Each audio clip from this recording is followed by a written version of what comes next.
Seri 4 Pedang Kayu Harum. Pendekar Lembah Naga. Cerita, Ho Ping Hu. Audiobook, novel silat.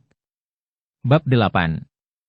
Tio Kok Lei yang tadi sedang berada di puncak hendak menyeret turun pengantin pria yang membuat dia iri hati itu, sudah siap untuk mencemarkan nama Hok Boan di depan orang banyak, merasa mendongkol sekali dengan kemunculan wanita ini yang dianggapnya mengganggu dan menggagalkan usahanya melampiaskan isi hatinya. Akan tetapi, melihat wanita ini cantik dan berpakaian mewah, dia cepat melangkah maju dengan guci arak masih di tangan, menyeringai dan memandang wanita itu dengan mata haus. Sayalah si Tio bernama Kok Lei, Nona. Apakah saya akan menerima nasib baik seperti sahabatku Kui Hok Boan itu? Hahaha, percayalah, mutu diriku tidak kalah oleh sahabatku itu. Kok Lei adalah manusia kasar, akan tetapi saat itu dia menjadi lebih kasar lagi karena pengaruh arak. Akan tetapi suara ketawanya mendadak terhenti ketika tiba-tiba sinar mata wanita itu menyambar bagaikan kilat kepadanya. Dan wanita itu berseru lagi. Siapa lagi yang Shichia, Siap dan Shitio? Majulah yang merasa mempunyai Shi itu, jangan bersikap pengecut dan aku hendak bicara. Biarpun wanita itu memperlihatkan sikap luar biasa dan penuh rahasia, namun nampaknya dia hanyalah seorang wanita muda yang cantik. Maka tentu saja tidak menimbulkan rasa takut kepada orang-orang Kangou itu. Terdengar suara tertawa-tawa dan nampak beberapa orang laki-laki maju dan menghampiri wanita itu. 2 orang mengaku Shitio dan 3 orang pula mengaku Siap. Tidak ada seorang pun Shichia. Hanya 3 orang Shitio dan 3 orang Siap. Wanita cantik itu bertanya dengan suara kecewa. Tidak seorang pun Shichia di sini? Tidak ada yang menjawab, dan agaknya memang tidak ada, atau kalaupun ada, tentu orang itu diam saja. Dan memang ada seorang Shichia dan beberapa orang lagi Siap dan Shitio yang tidak mau melayani panggilan wanita itu. 6 orang laki-laki itu kini berdiri menghadapi si wanita, sikap mereka seperti anak-anak yang akan diberi hadiah, tersenyum-senyum agak malu-malu. Nona manis. Engkau telah memanggil kami berenam di sini, sebenarnya hendak memberi apakah? Tanya seorang di antara mereka yang bernama Keluarga Yap, orangnya tinggi besar dan kelihatan kuat sekali, di punggungnya terselip sebatang golok besar. Selain Tio Kok Lei dan orang Siap tinggi besar ini, 4 orang yang lain juga jelas memperlihatkan diri sebagai orang-orang Kangou yang memiliki kepandaian. Bahkan seorang di antara mereka, Shi Tio yang bertubuh tinggi kurus, membawa sepasang senjata siangkek, sepasang tombak cagak. Dan orang yang mahir memainkan senjata ini tentu memiliki ilmu silat yang sudah tinggi. Akan tetapi, wanita itu mencibirkan bibirnya dan makin tampak nyata sebuah titik tahi lalat hitam yang menghias dagunya sebelah kiri, menambah manis wajahnya. Dia tidak menjawab, melainkan mengambil 6 batang hio dari dalam bungkusan hio itu, kemudian menyelipkan sisa bungkusan di ikat pinggangnya. Dengan sikap tenang sekali dia lalu membuat api dan menyalakan 6 batang hio itu. Gerak-geriknya dilakukan dengan sikap tenang dan dingin sehingga dalam kesunyian yang mencekam itu semua orang mengikuti semua gerak-geriknya dan di dalam hati masing-masing semua orang menduga-duga apa yang akan dilakukan oleh wanita luar biasa ini. Sementara itu, Kui Hok Boan sudah hendak bangkit dari tempat duduknya untuk menegur wanita yang aneh dan yang dianggapnya hendak mengacau pestanya itu, akan tetapi tiba-tiba tangannya disentuh oleh tangan kanan si Kui. Dia menoleh dan melihat istrinya memandang dengan mata terbelalak ke arah papan salib yang bertuliskan 3 buah nama keluarga itu, bibirnya berbisik. Jangan bergerak. Kui Hok Boan terheran-heran, akan tetapi melihat sikap istrinya dan melihat wajah istrinya yang tiba-tiba berubah pucat itu, dia merasa serem dan tidak jadi melakukan sesuatu, hanya menonton saja dengan berdebar dan dengan urat syaraf siap menghadapi segala kemungkinan yang tidak wajar. Kini wanita cantik itu telah selesai membakar 6 batang hio. 6 orang Shitio dan Siap itu sudah menjadi tidak sabar.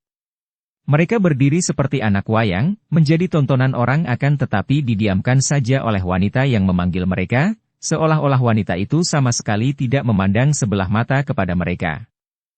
Hei!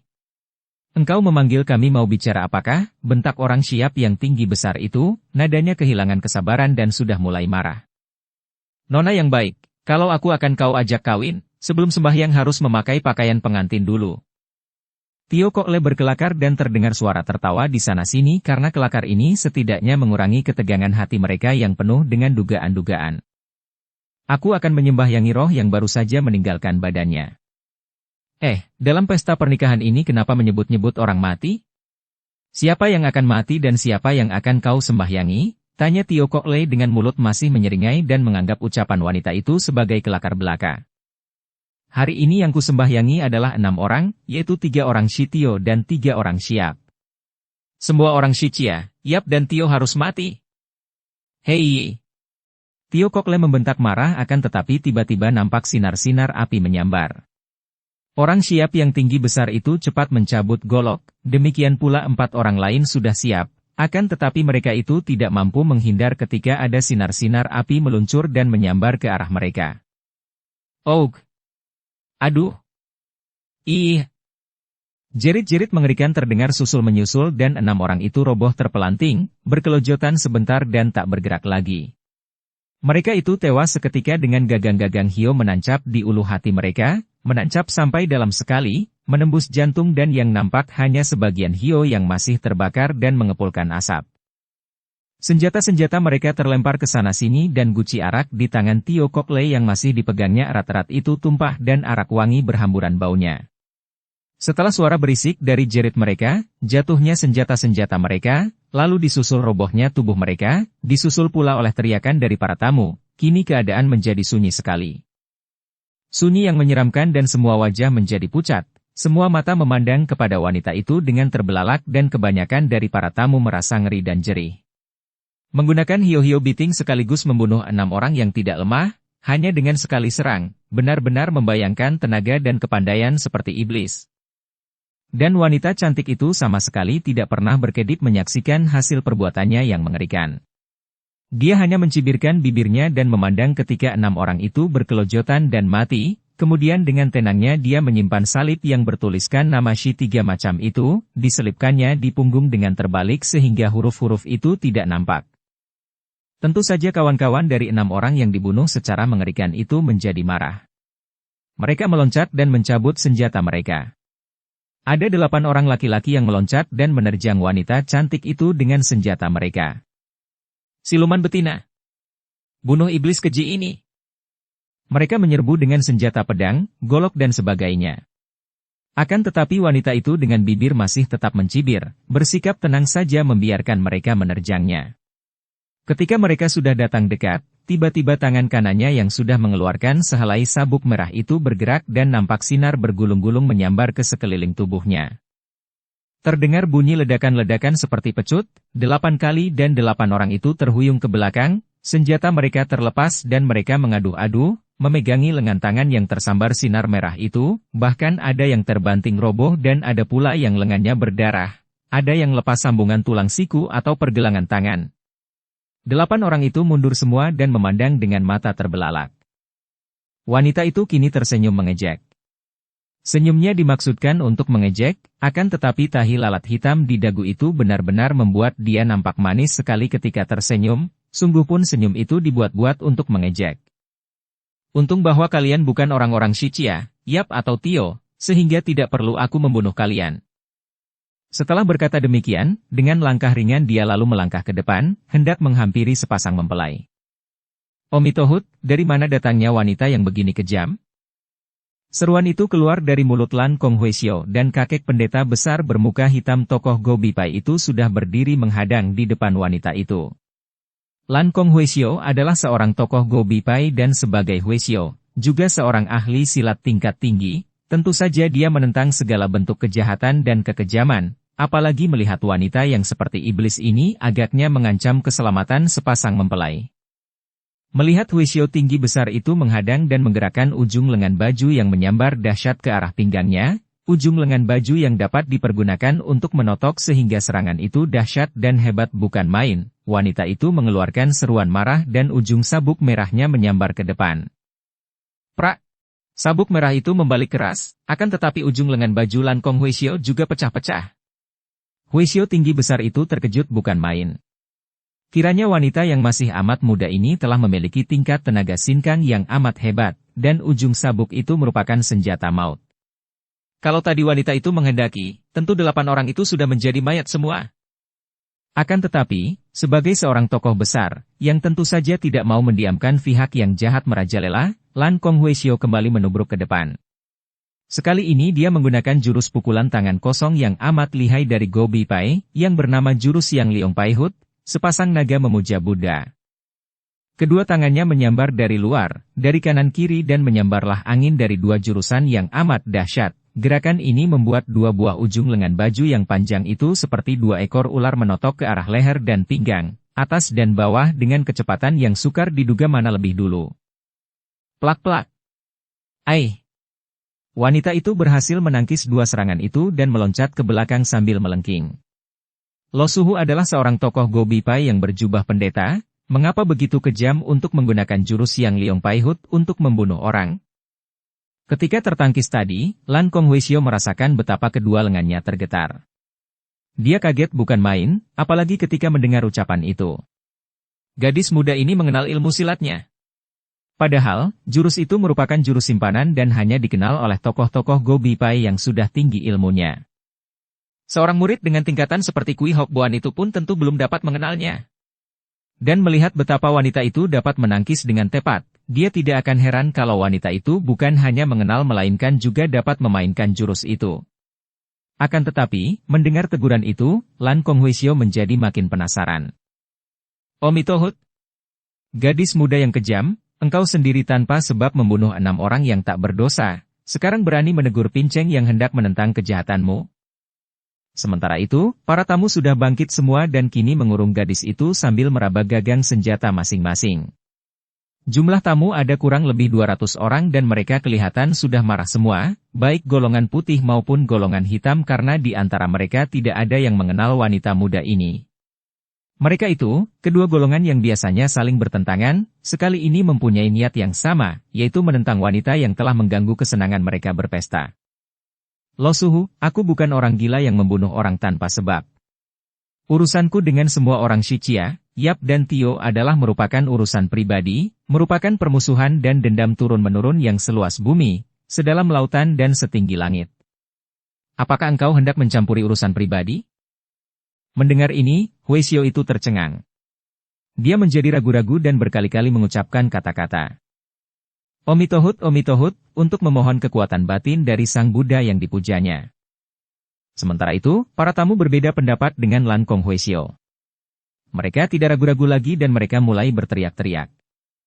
Bunuh siluman ini. Tangkap iblis betina ini. Kurung. Serbu.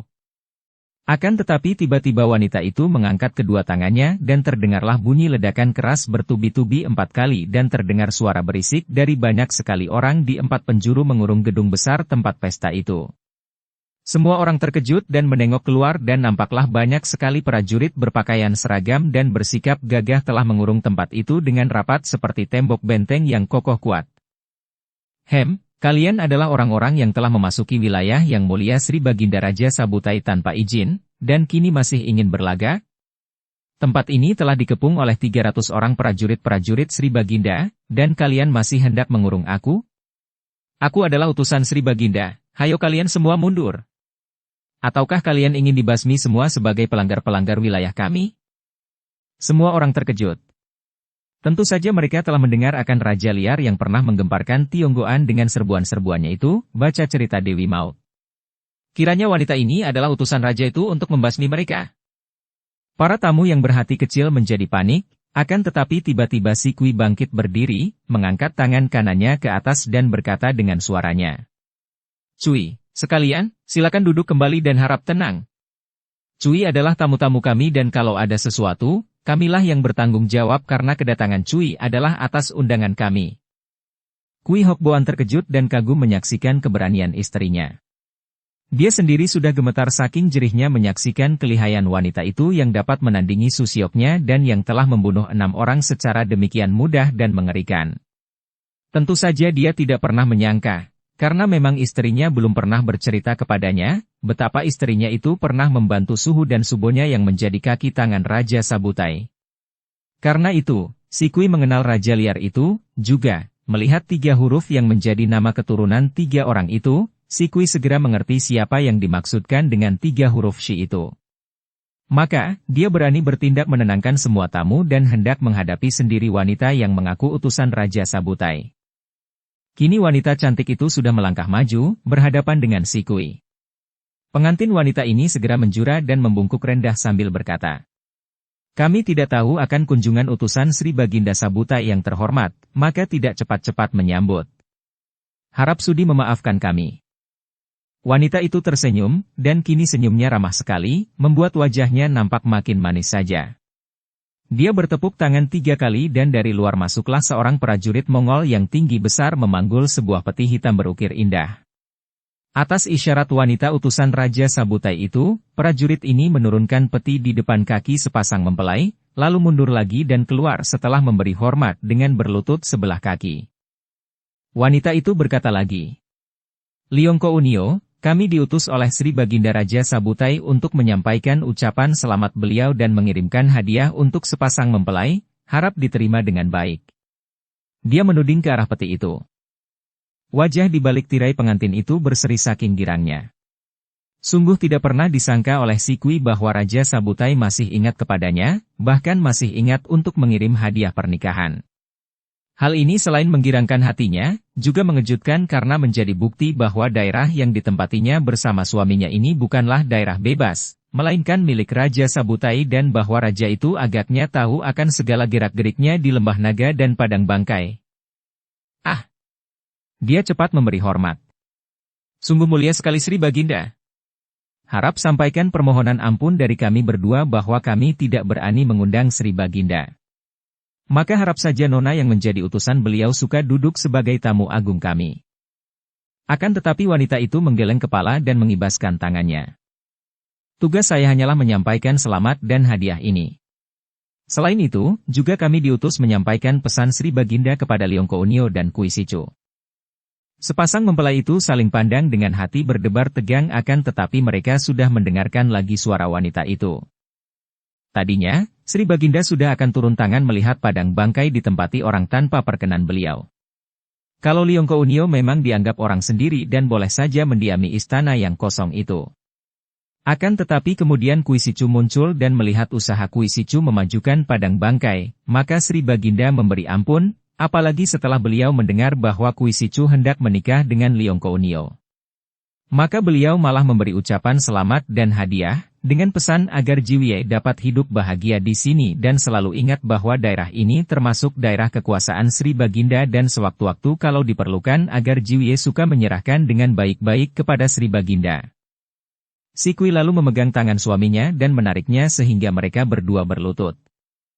"Harap sampaikan terima kasih kami kepada Sri Baginda dan tentu kami akan selalu mentaati perintah beliau." Wanita itu mengangguk dan menjura ketika sepasang mempelai itu bangkit berdiri lagi.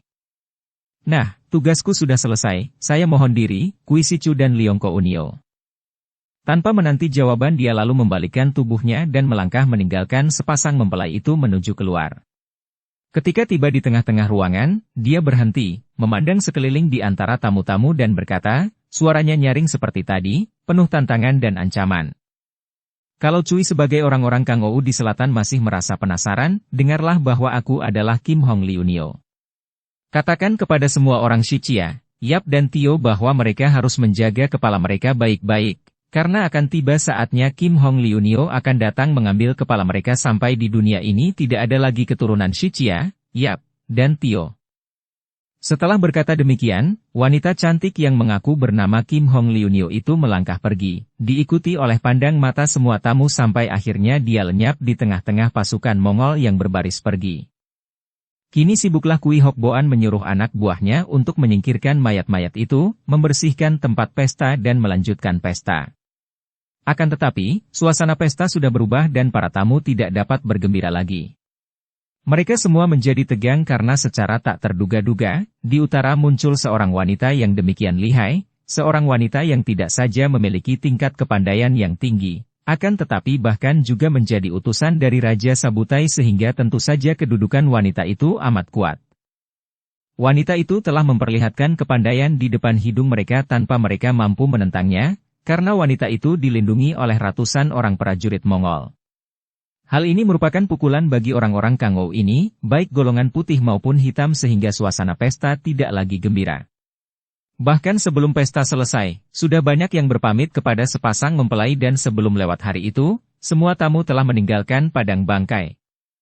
Setelah sepasang mempelai berada berdua saja di kamar malam itu, barulah si Kui memperoleh kesempatan untuk bercerita kepada suaminya yang merasa terheran-heran. Dia bercerita bahwa suhu dan subonya, yaitu mendiang Hua Hua Qingjin dan Hek Isian Kou pernah membantu Raja Sabutai, bahkan membantu kakek dan nenek iblis yang menjadi guru dari Raja Sabutai, yaitu mendiang Pek Hiat Moko dan Hek Hiat Moli yang tinggal di Istana Lembah Naga. Dan ketika itu dia sendiri pun ikut dengan subonya, tinggal di Lembah Naga sampai tempat itu diserbu oleh para pendekar sakti yang memimpin pasukan kerajaan. Kui Hokboan sudah mendengar sedikit-sedikit tentang penyerbuan itu dari para anggota pasukan kerajaan ketika dia menyelidiki tentang keadaan Lembah Naga dan Padang Bangkai, akan tetapi dia tidak tahu akan keadaan yang sebenarnya, maka dia merasa tertarik sekali. Kiranya Raja Sabutai diam-diam masih memperhatikan tempat kita ini dan menganggap tempat ini sebagai daerahnya, katanya. Tentu saja, jawab istrinya. Memang tempat ini bukan termasuk daerah kekuasaan kerajaan di selatan, akan tetapi aku tidak mengira bahwa beliau masih menaruh minat akan tempat-tempat kita ini. Istriku, tahukah engkau tentang orang-orang Shichia, Yap dan Tio itu? Si Kui mengangguk dan menarik napas panjang. Yang dimaksudkan adalah 3 orang pendekar yang memiliki kesaktian hebat. Tak kusangka bahwa Raja Sabutai menaruh dendam pribadi yang demikian mendalam terhadap mereka. Ataukah, barangkali bukan Raja Sabutai yang menyuruh Kim Hong Liunio itu memusuhi 3 pendekar itu? 3 pendekar? Siapakah mereka dan mengapa dimusuhi demikian hebat? Pendekar Shi Chia itu adalah Chia Bun Hou, putra dari ketua Chen Ningpai, pendekar sakti Chia King Hong. Ah! Kui Hokboan terkejut bukan main sehingga dia tidak melihat betapa terjadi perubahan pada wajah istrinya ketika menyebutkan nama Chia Bun Hou tadi. Kenapa kau terkejut? Si Kui bertanya, memandang wajah suaminya. Kenalkah kau dengan nama itu? Kenal? Tentu saja orang seperti aku ini tidak mungkin dapat kenal secara pribadi dengan mereka, akan tetapi aku sudah mendengar nama Chia Tai Hiap tua dan muda itu. Ayah dan anak itu merupakan pendekar-pendekar sakti yang namanya menduduki deretan paling tinggi di dunia Kang Ou. Si Kui mengangguk dan menunduk. Memang terlampau tinggi kedudukan Chia Bun Hou, terlampau tinggi sehingga tentu saja tidak mau memandang kepadanya. Biarlah, dia yang duduk di tingkat rendah kini bertemu dengan suaminya yang juga mengaku sebagai seorang yang bertingkat rendah. Teringat akan ini, hatinya gembira dan dia memegang tangan suaminya. Gerakan ini disambut senyum oleh Hokboan yang lalu merangkul. Mereka berangkulan dan berciuman. Nanti dulu, istriku yang manis. Kau lupa untuk menceritakan 2 siang selanjutnya. Siap dan Tio? Siapa mereka itu? Yang Siap itu adalah Nona Yap In Hong, seorang pendekar wanita yang luar biasa lihainya, dan dia itu adalah adik kandung dari pendekar sakti Yap Kun Leong. Wah, aku belum pernah mendengar nama Yap In Hong. Akan tetapi nama Yap Kun Leong, sama tingginya dengan nama ketua Chin Ling Pai. Hebat sekali, mengapa orang berani memusuhi 2 orang pendekar Chia dan Yap itu? Dan yang Shi Tio. Yang dimaksudkan adalah Tio Sun, juga seorang pendekar muda, putra dari seorang bekas panglima pengawal kota raja yang bernama Ban Kin Kui Tio Hokguan. Wah. Kakek bertenaga raksasa itu pun amat terkenal. Heran sekali, mengapa mereka dimusuhi orang? Merekalah yang dahulu selalu menentang orang-orang Kang Ou yang membantu Raja Sabutai, dan mereka pula yang mengobrak-abrik istana Lembah Naga. Kalau begitu, mereka juga termasuk musuh-musuh mendiang gurumu. Si Kui mengangguk. Jadi termasuk musuh-musuhmu juga? Si Kui menghela napas panjang. Sudah sejak dahulu aku tidak setuju dengan sepak terjang Subo yang membantu Raja Sabutai.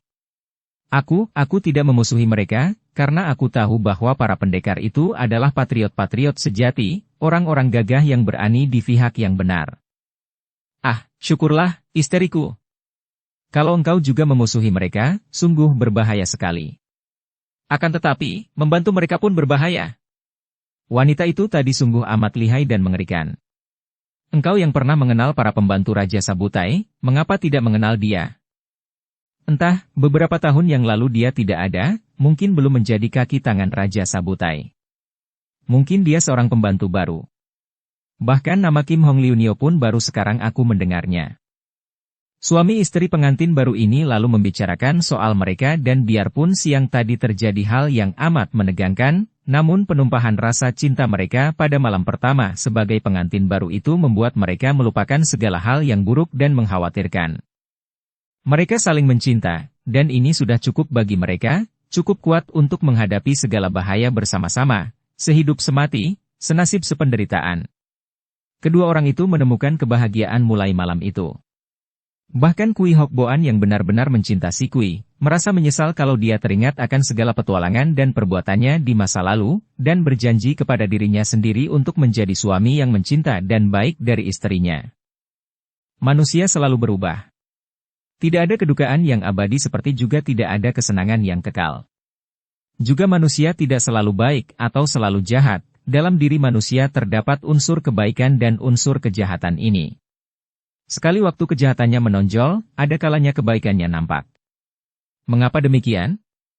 Karena sesungguhnya, pikiran kita sendirilah yang menentukan, yang menguasai seluruh kehidupan, sehingga kita diombang-ambingkan antara susah dan senang, baik dan jahat, indah dan buruk, yang timbul dari pikiran yang menilai-nilai, membanding-bandingkan semua merupakan permainan dari pikiran kita sendiri yang selalu mengejar kesenangan dan menolak kesusahan.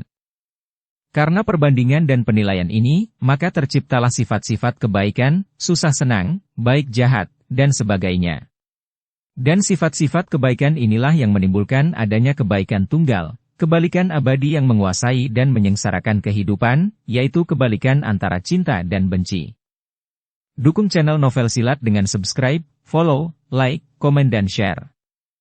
Yang menyenangkan atau dianggap menyenangkan kita cinta, sebaliknya yang kita anggap menyusahkan kita benci. Maka terjadilah pertentangan, permusuhan kelompok, bangsa, dan perang. Dapatkah kita terbebas dari cengkraman pikiran yang menilai dan membandingkan? Mungkin dapat kalau kita bebas dari keinginan untuk mengejar kesenangan. Segala macam keinginan, dalam bentuk apapun juga, adalah menyesatkan. Ingin baik, ingin bebas, ingin suka, ingin damai dan sebagainya, pada hakikatnya adalah ingin senang. Betapapun tinggi dan mulianya nampaknya yang diinginkan itu, tetap saja itu merupakan keinginan untuk mencapai kesenangan, baik kesenangan batin maupun kesenangan lahir. Dan setiap pengejaran kesenangan, dalam bentuk apapun juga, pasti mendatangkan konflik dan ada yang menghalangi, ada yang merintangi, timbullah kekerasan dan pertentangan, timbullah rasa benci dan permusuhan. Betapa banyaknya hal ini terjadi di sekeliling kita. Betapa memang demikianlah hidup ini. Contohnya, seorang pendeta bertapa untuk mencari kedamaian. Ini merupakan suatu keinginan, ingin mencapai kedamaian. Ingin senang. Karena kalau dalam keadaan damai, dianggapnya akan senang. Karena itu, setiap ada gangguan dalam pertapaannya, dia akan menentang si pengganggu ini dan terjadilah permusuhan. Dengan sendirinya kedamaian yang dicari-cari itu pun hancur lebur. Betapa banyaknya hal ini dilihat dalam kehidupan kita sekarang ini. Bangsa-bangsa berteriak-teriak mencari perdamaian, ingin damai, yang berarti ingin senang pula. Bukan enggan perang, melainkan ingin damai, ingin senang. Maka, dalam mengejar perdamaian ini, kalau perlu dengan jalan perang. Dan kalau sudah perang, mana ada perdamaian? Padahal, perdamaian tidak perlu dikejar, tidak perlu dicari. Hentikan perang, jangan berperang, maka tanpa dicari sudah ada kedamaian itu. Demikian pula dalam kehidupan kita sehari-hari. Kita terlalu banyak menginginkan hal-hal yang tidak ada. Kita tidak mau membuka mata akan kehidupan kita sehari-hari, tidak mau memandang keadaan kita setiap saat, lahir batin. Kita ingin sabar, padahal kita pemarah. Sama seperti ingin damai tapi dalam keadaan perang tadi. Kalau kita mengenal diri sendiri, melihat kemarahan sendiri, penglihatan ini menyandarkan dan menghentikan marah itu. Kalau sudah tidak ada marah perlukah belajar sabar lagi? Kita manusia sebagai perorangan, sebagai kelompok, sebagai bangsa, agaknya lupa bahwa segala sumber peristiwa berada di dalam diri kita sendiri. Kuncinya berada dalam diri kita sendiri. Akan tetapi kita selalu mencari keluar. Kita tidak mau mempelajari diri sendiri dalam hubungannya dengan kehidupan. Kehidupan adalah kita, kitalah pokoknya, kitalah ujung pangkalnya, kitalah dasarnya, kitalah sebab akibatnya. Kita lebih suka mempelajari orang lain, mencari-cari kesalahan orang lain dan mencari kesenangan untuk diri sendiri belaka selama hidup. Maka tidaklah aneh kalau selama hidup kita diombang-ambingkan oleh gelombang kehidupan penuh suka duka, jauh lebih banyak dukanya daripada sukanya. Maukah kita menyadari semua ini dan mulai meneliti diri sendiri? Bercermin sepanjang hari setiap saat? Bercermin lahir batin? Kapan dimulai? Sekarang juga. Sang waktu berlalu terus tanpa memperdulikan segala sesuatu yang terjadi di dunia ini. Matahari timbul tenggelam setiap hari tanpa memperdulikan segala yang terjadi, bebas tanpa ikatan, melalui jalan kehidupan dengan wajar. Itulah abadi. Apapun yang terjadi atas dirinya, ada maupun tidak ada, begini maupun begitu, tidak mempengaruhinya. Tidak ada kemarin, tidak ada esok, yang ada hanya sekarang. Dan sekaranglah abadi. Tanpa terasa karena tidak diingat-ingat, 10 tahun telah lewat semenjak hari pernikahan di padang bangkai antara Leong Sikui dan Kui Hok Boan itu. 10 tahun telah lewat semenjak terjadinya peristiwa menggegerkan di dalam pesta pernikahan itu. Dan selama 10 tahun itu, Leong Sikui hidup sebagai suami istri yang saling mencinta dengan Kui Hok Boan. Hidup rukun dan damai, menikmati kebahagiaan hidup suami istri yang sebelumnya belum pernah mereka rasakan. Dan selama 10 tahun itu, terjadi perubahan hebat di tempat itu. Tempat yang dulu bernama Padang Bangkai dan merupakan tempat yang berbahaya dan menyeramkan, kini telah menjadi sebuah perkampungan besar. Sudah banyak dibuka toko dan pasar di tempat itu. Kui Hok Boan sendiri bersama istri dan keluarganya telah pindah ke Istana Lembah Naga, dan kini Padang Bangkai hanya tinggal dongengnya saja. Kini telah menjadi dusun-dusun yang makmur karena tanah di daerah itu memang subur. Kui Hok Boan dan istrinya telah mempunyai 2 orang putri. 2 orang anak perempuan kembar yang kini telah berusia 9 tahun. 2 orang anak kembar itu diberi nama Lan dan Lin. Sukar sekali bagi orang lain untuk membedakan antara Kui Lan dan Kui Lin. Wajah mereka sama benar. Bahkan ayah bunda mereka sendiri kadang-kadang suka keliru memanggil dan hanya setelah melihat leher sebelah kiri dari seorang di antara mereka saja maka ayah bunda ini tahu mana yang Kui Lan dan mana yang Kui Lin. Di leher kiri Kui Lan terdapat sebuah titik berwarna merah, tanda semenjak lahir. Selain tanda itu, tidak ada lagi tanda lahiriah yang dapat membedakan antara 2 orang anak kembar itu. Segala-galanya sama dari ujung kaki sampai ke ujung rambut. Akan tetapi kalau 2 orang anak itu berbicara atau bergerak, terdapat perbedaan antara mereka. Sejak kecil, Kui Lan atau yang biasa dipanggil Lan Lan selalu cerewet dan nakal, sedangkan Lin Lin lebih pendiam. Lan Lan agak bandel dan pemberani, sebaliknya Lin Lin agak penakut dan cengeng. Akan tetapi kalau keduanya duduk diam dan Lan Lan tidak memperlihatkan tanda titik merah di leher kirinya biar ayah bundanya sendiri pun tidak akan dapat mengenal dan membedakan mereka. Selain Lan Lan dan Lin Lin, di dalam istana Lembah Naga yang menjadi tempat tinggal sastrawan Kui Hok Boan dan istrinya itu, terdapat pula 2 orang anak laki-laki yang sebaya, berusia kurang lebih 12 tahun. Mereka ini adalah keponakan-keponakan dari Kui Hok Boan, yang oleh sastrawan itu diambil dari selatan untuk menjadi teman 2 orang anak kembarnya. Yang seorang bersikap gagah dan berwajah tampan dan angkuh, bernama Kuan Siongbu.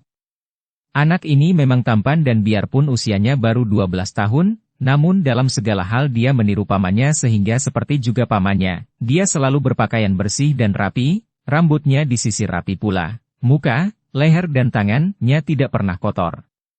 Wajahnya tampan dan sikapnya halus meniru pamannya, sikap seorang kongcu hartawan, dan wajah yang tampan itu membayangkan keangkuhan yang timbul dari kesadaran bahwa dia adalah keponakan penghuni istana Lembah Naga yang disegani, kaya raya dan lihai ilmu silatnya.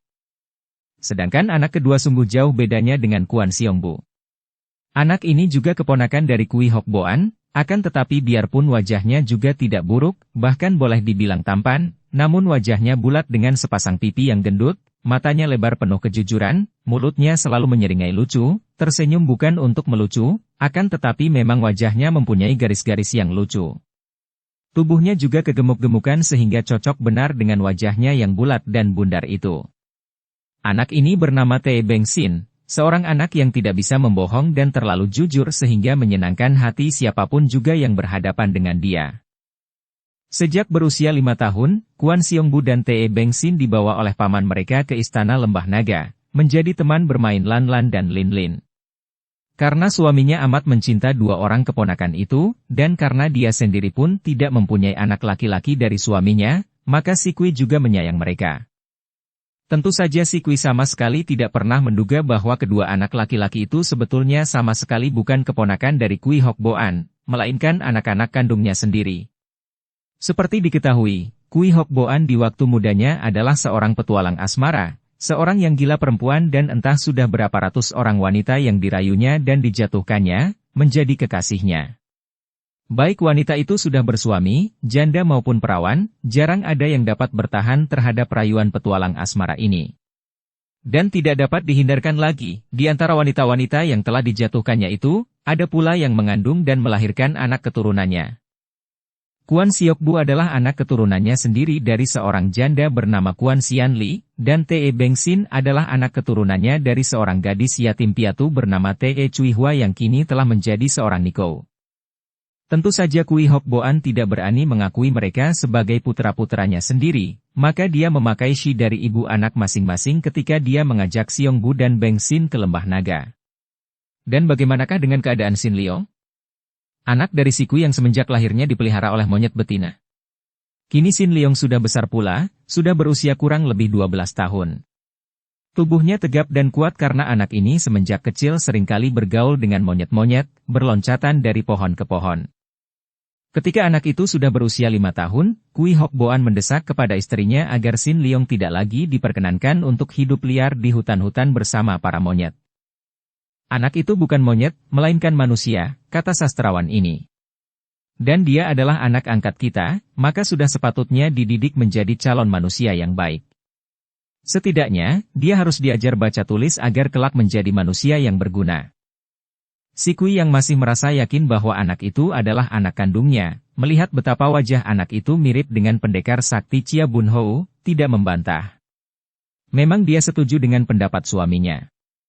Akan tetapi, melihat betapa suaminya amat mencintanya, amat baik terhadap dirinya dan dia menemukan kebahagiaan di samping suaminya dan dua orang anak kembarnya, si Kui sama sekali tidak berani membayangkan kepada suaminya bahwa Xin Liong adalah putranya sendiri. Maka, biarpun dalam hatinya dia kadang-kadang merasa kasihan, rindu dan prihatin melihat putra kandungnya ini, namun pada lahirnya dia tidak pernah memperlihatkan sesuatu yang melebihi sikap seorang ibu angkat. Xin Liong amat taat kepada ibu angkatnya. Maka ketika si Kui melarang dia berkeliaran di hutan lagi, dia menurut biarpun merasa berduka. Hanya kalau semua orang sudah tidur saja, anak berusia 5-6 tahun itu masih suka keluar dari kamarnya untuk menemani para monyet itu bergembira di bawah sinar bulan. Dan dia pun tidak pernah menolak ketika Kui Hokboan memberi dia pekerjaan yaitu membersihkan rumah, menyapu halaman, dan menggembalakan sapi dan kuda. Bahkan dia sayang sekali kepada kuda dan sapi yang dipelihara oleh ayah angkatnya sehingga pekerjaannya amat memuaskan. Akan tetapi, karena sudah menjadi kebiasaan, dia tidak pernah dapat menjaga bersih pakaiannya sehingga pakaiannya selalu kotor. Akhirnya, demi untuk menanamkan kerajinan kepada anak itu, Kui Hokboan menyuruh istrinya mengajar anak itu menjahit dan menambal sendiri pakaiannya yang mudah robek karena dia tidak pernah menjaganya. Demikianlah, setelah berusia 12 tahun, Xin Liong bekerja di istana itu sebagai seorang jongos atau pelayan, berpakaian cukup bersih akan tetapi ada tambal-tambalannya, dan mempelajari membaca dan menulis huruf di bawah pimpinan Kui Hokboan sendiri, bersama-sama dengan Lan Lan, Lin Lin, Xiongbu dan Bengsin. Biarpun di waktu sama-sama mempelajari ilmu bun, sastra, ini dia duduk di sudut terpisah, namun ternyata bahwa Xin Liong amat cerdas dan dapat lebih cepat menghafal dibandingkan dengan 4 orang anak yang lain itu. Juga dia telah memiliki bakat menulis baik, coretan-coretan tangannya ketika menulis huruf amat kuat dan mengandung keindahan dan gaya tersendiri yang mengagumkan. Dia pandai pula menggambar dan suka membaca kitab-kitab kuno. Anak ini berwatak sederhana, pendiam dan suka menyendiri. Wajahnya tampan dan matanya mempunyai sinar yang tajam. Dia lebih banyak mendengarkan daripada bicara, dan memiliki kekerasan hati yang amat luar biasa. Anak ini tidak pernah menangis. Atau setidaknya, tidak pernah kelihatan menangis oleh orang lain. Agaknya, dia mempunyai pantangan menangis di depan orang lain. Dalam segala hal kecuali pakaian dan pelajaran ilmu silat, Kui Hokboan tidak membedakan sikapnya terhadap Xin Liong dengan sikapnya terhadap dua orang, keponakannya, itu. Dia selalu bersikap baik dan manis terhadap anak angkatnya ini. Hal ini kadang-kadang membuat si Kui merasa tidak puas. Dia mengerti bahwa dalam hal pakaian, memang Sin Leong yang sembarangan itu patut memelihara pakaiannya sendiri, dan memang tidak mengapalah memakai pakaian sederhana karena seingatnya, ayah kandung anak ini, pendekar sakti Chia Bun Hou juga seorang pria berjiwa sederhana. Akan tetapi dia tidak setuju kalau Sin Leong tidak diberi latihan ilmu silat. Anak pendekar sakti Chia Bun Hou dan tidak belajar ilmu silat. Akan tetapi, suaminya membantah. Istriku, kita harus mencegah Sin Leong kelak menjadi seorang manusia yang mudah menyeleweng ke dalam kejahatan. Ingatlah, anak itu sejak kecil dipelihara monyet dan sampai sekarang pun dia masih memiliki watak aneh, penuh rahasia dan pendiam sekali, kadang-kadang seperti masih mengandung watak atau sifat liar. Bayangkan saja, anak sebesar itu sejak kecil belum pernah menangis. Aku khawatir sekali, kalau dia diberi pelajaran ilmu silat dan sudah menguasai ilmu itu, kelak akan muncul sifat liarnya dan dia tentu sukar untuk dikendalikan lagi. Lebih baik jejali dia dengan pelajaran bun dan kebudayaan, karena pelajaran ini tentu akan dapat menahan keliarannya. Dan aku melihat dia amat tekun dan berbakat mempelajari sastra. Kalau kelak dia sudah pandai dan menempuh ujian di kota raja sampai berhasil, alangkah baiknya. Seperti biasa, si Kui tidak berani membantah lagi. Dia amat tunduk kepada suaminya yang telah mengembalikan kebahagiaan dalam kehidupannya itu. Dia tidak pernah dapat melupakan kebaikan suaminya, tiada habisnya dia berterima kasih kepada suaminya yang telah menuntunnya kembali ke dalam kehidupan yang berbahagia, setelah dia hampir kehilangan harapan untuk memperoleh kebahagiaan di dalam istana kuno yang sunyi itu. Apalagi, dia tahu bahwa suaminya amat baik hati dan menyayangi Sin Leong. Dan memang sesungguhnya lah. Sama sekali tidak ada rasa benci dalam hati Kui Hok Boan terhadap anak itu. Dia menganggap anak itu sebagai anak angkat istrinya, dan dia pun merasa kasihan kepada anak yang aneh sekali riwayatnya ini, anak yang tidak mengenal siapa ayah bundanya, anak yang ditemukan istrinya dalam rawatan monyet-monyet. Bersambung ke bab 9. Dukung kami dengan subscribe, follow, like, komen dan share. Terima kasih.